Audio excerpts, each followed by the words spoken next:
റിയ നീ അങ്ങ് വലിയ കുട്ടിയായി കേട്ടോ. Riya, see what I got for you. ഇപ്പൊ എന്താ പറയണ്ടേ? Thank you. Oh, you're welcome. Sanjana, നീ ഇങ്ങോട്ട് ഷിഫ്റ്റ് ആയില്ലേ? ഇനി വേറൊരു സ്ഥലം നോക്കുന്ന എന്തിനാ? നിനക്ക് ഇവിടെ നിൽക്കാലോ. എവിടെ ആയാലും എന്താ ആന്റി? ആന്റിയെ കാണണമെന്ന് തോന്നി വന്നു, അത്രേ ഉള്ളൂ. So how's everything? And Riya, ഏത് ക്ലാസ്സിലാ മോള് പഠിക്കുന്നേ? First standard. First standard. Big girl. അല്ല, അരവിന്ദ് എവിടെ? അരവിന്ദ് ഞാനും ഇപ്പൊ ഒന്നിച്ചല്ല. എന്താ, എന്ത് പറ്റി മോളെ? ശരി, നിനക്ക് ബുദ്ധിമുട്ടാണെങ്കിൽ നീ പറയണ്ട. ആ, പക്ഷെ എനിക്ക് നിന്നോടൊരു കാര്യം പറയാനുണ്ട്. നിങ്ങൾ ഇവിടുന്ന് പോയി 2 വർഷം കഴിഞ്ഞ് ഒരാൾ നിങ്ങളെ അന്വേഷിച്ച് വന്നിരുന്നു. ഇവരറിയോ നിനക്ക്? അറിയാം, പക്ഷെ ഇവരിപ്പോ ഇവിടെ ഇല്ല. പിന്നെ ഇപ്പൊ എവിടെയുണ്ട്? അറിയില്ല. അല്ല, നിങ്ങൾ എന്ത് കാര്യത്തിന് അവരെ നിന്റെ ചോദ്യങ്ങളൊന്നും ഇങ്ങോട്ട് വേണ്ട.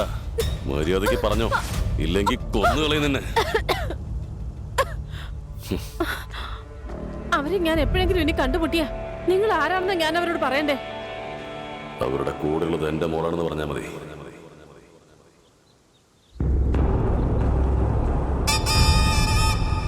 അയാളുടെ പെരുമാറ്റം കണ്ടിട്ട് ഏതോ ഭ്രാന്താശുപത്രിയിൽ നിന്ന് രക്ഷപ്പെട്ട് വന്നതുപോലെ എനിക്ക് തോന്നിയത്.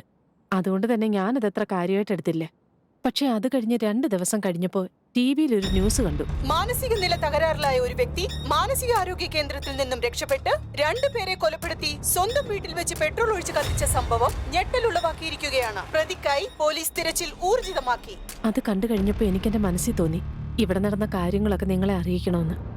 ഞാൻ കുറെ ട്രൈ ചെയ്ത് നോക്കി, പക്ഷെ നിങ്ങളുടെ ഫോൺ നമ്പർ കിട്ടിയില്ലേ.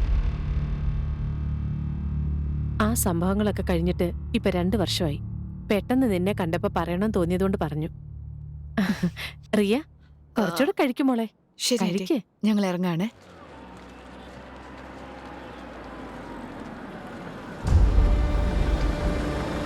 ഈ ഡോക്യുമെന്റ്സ് ഒക്കെ കറക്റ്റായിട്ട് ഫയൽ ചെയ്തായിരുന്നു.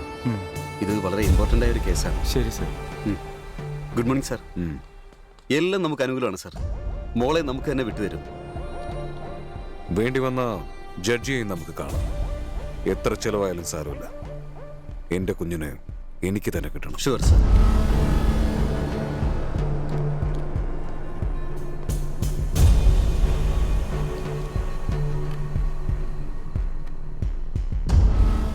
Case number 47/3, Arvind vs. Sanjana, custody case of baby Riya Vasisht.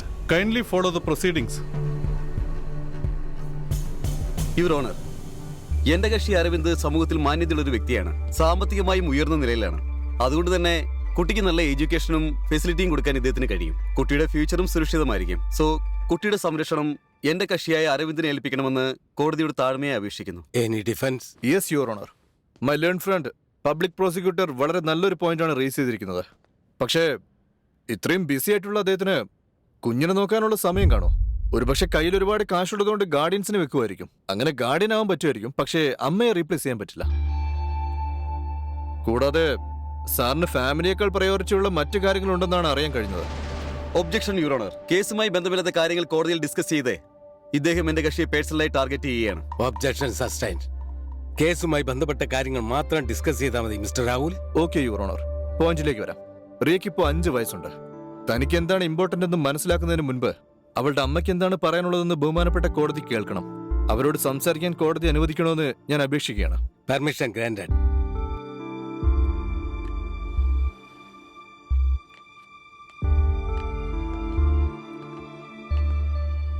കുഞ്ഞവളുടെ അച്ഛന്റെ കൂടെയല്ല, മറിച്ച് നിങ്ങളുടെ കൂടെ വേണമെന്ന് പറയാനുള്ള കാരണം?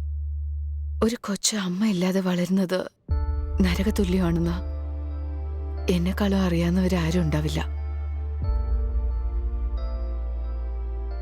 10 വയസ്സുള്ളപ്പോ തന്നെ എനിക്ക് എന്റെ അമ്മയെ നഷ്ടപ്പെട്ടു. എന്റെ കയ്യിൽ പണമില്ലായിരിക്കാം, പക്ഷെ എന്റെ മോൾ റിയയെ ഒരു നല്ല നിലയിൽ എത്തിക്കാൻ കഴിയുമെന്നുള്ള ഉറപ്പും വിശ്വാസവും ധൈര്യവും എല്ലാം എനിക്കുണ്ട്. ഇപ്പൊ കോടീശ്വരന്മാരായിട്ടുള്ള ഒരുപാട് അച്ഛനമ്മമാർ ഒരിക്കലും ഒന്നും ഇല്ലാത്തവരായിരുന്നു. പണം ഉണ്ടെങ്കിൽ മാത്രമേ മക്കളെ വളർത്താൻ പറ്റുന്നുണ്ടെങ്കിൽ നാട് മുഴുവൻ മക്കളെ വളർത്തുന്ന business centre ആവില്ലേ your honour?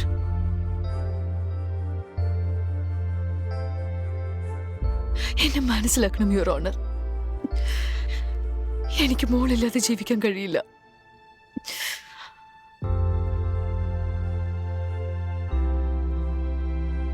So that's all, Your Honor. I request the court to consider my client's plea. Thank you. കോടതി കുഞ്ഞിന്റെ അമ്മയുടെ വാദത്തെ അംഗീകരിക്കുന്നു. കുഞ്ഞിനിപ്പോൾ വെറും 5 വയസ്സ് പ്രായമേ ഉള്ളൂ. അതുകൊണ്ട് കുഞ്ഞിനെ വളർത്തേണ്ട ചുമതല അമ്മയെ ഏൽപ്പിക്കുന്നതാണ് ഉചിതം.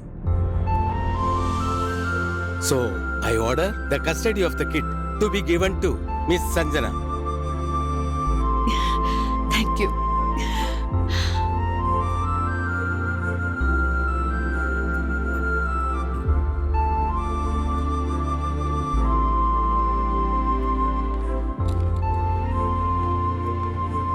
ഇനി നമ്മളെ ആർക്കും പിരിക്കാനാവില്ല. മോൾ എപ്പോഴും അമ്മയുടെ കൂടെ ഉണ്ടാവും. Bravo, bravo, bravo. Hi, Ria. Hey, Daddy misses you so much. Come to Daddy. Daddy really misses you. Come, come, come, come. Give me a hug. Huh? എന്നെയും എന്റെ മോളെയും അകറ്റാൻ ആര് ശ്രമിച്ചാലും ശരി, ഞാൻ വെറുതെ ഇരിക്കുമെന്ന് കരുതണ്ട. Ria, darling. Daddy's got a big gift for you. Hey, അതി കൊണ്ടുവാ. എന്റെ മോളെ എങ്ങനെ വളർത്തണമെന്ന് എനിക്കറിയാം. നിന്റെ നാട്യമൊന്നും അവളുടെ അടുത്ത് വേണ്ട. എന്താടി എന്റെ മോളെന്ന് നീ എപ്പോഴും പറയുന്നുണ്ടല്ലോ. ഹേടി, കോടതി കുഞ്ഞ് തൽക്കാലം നിന്നോടൊപ്പം നിൽക്കട്ടെ എന്ന് പറഞ്ഞോണ്ട് മാത്രം അവള് നിന്റെ മോളാവോ? അല്ല, നീ അവള് 10 മാസം ചുമന്നു വെറ്റതാണോ? അതോ അവള് നിന്റെ രക്തത്തിൽ ജനിച്ചതാണെന്നുള്ള അഹങ്കാരം? നീ എന്താ പറഞ്ഞു വരുന്ന അരവിന്ദ്? ഞാനുള്ളതാ പറഞ്ഞത്. നിനക്ക് ജനിച്ച കുഞ്ഞ് പ്രസവിച്ച ഉടനെ മരിച്ചതുകൊണ്ട് കാശ് കൊടുത്ത് മറ്റൊരാളുടെ കുഞ്ഞിനെ കൊണ്ടുവന്ന് നിന്റെ അരികിൽ കിടത്തി. അതെ, റിയ നിന്റെ കുഞ്ഞല്ല. നിന്റെ കുഞ്ഞ് ജനിച്ച ഉടനെ മരിച്ചുപോയി. കോളേജിലെ എല്ലാ ആമ്പിള്ളേരും നിന്റെ പുറകെ നടക്കുന്ന കണ്ടിട്ട് എനിക്ക് നിന്നെ സ്വന്തമാക്കണം തോന്നി. ഞാൻ കെട്ടി. പിന്നീട് എന്റെ ബോസിന്റെ മോളുമായിട്ട് റിലേഷൻഷിപ്പിലായി. Do you know why? Because all my life what I wanted is status, success, prestige. അങ്ങനെയുള്ളപ്പോ നീ ഒരു ചത്തുപോയ കുഞ്ഞിനെ പ്രസവിച്ച് എനിക്ക് തന്ന സൊസൈറ്റിയുടെ മുമ്പിൽ ഒരു ലൂസറായിട്ട് നിൽക്കേണ്ടി വരില്ലേ? So I did the right thing. Riya നിന്റെ കുഞ്ഞല്ല. സംശയമുണ്ടെങ്കിൽ റെക്കോർഡ്സ് പരിശോധിച്ച് നോക്ക്.